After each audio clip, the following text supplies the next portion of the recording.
हलिया हलूं बई मिठी शहर सोढा।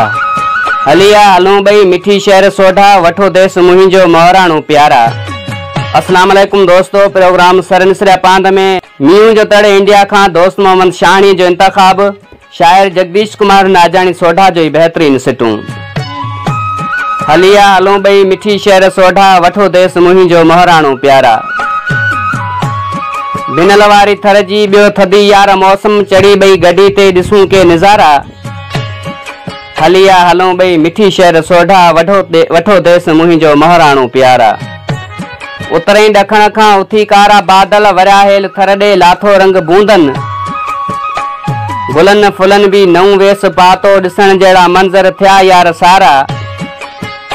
हलिया हलूं बई मिठी शहर सोढा, वठो देश मुहिंजो मोहराणो प्यारा।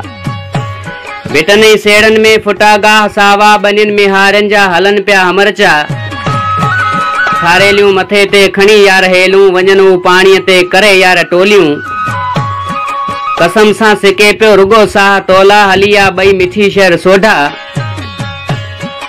हलिया हलूं बई मिठी शहर सोढा, वठो देश मुहिंजो मोहराणो प्यारा। अकेली अलग थी चरी मां हलां थी, फिक्र आहे तुंहिंजो मञे जे नाजानी।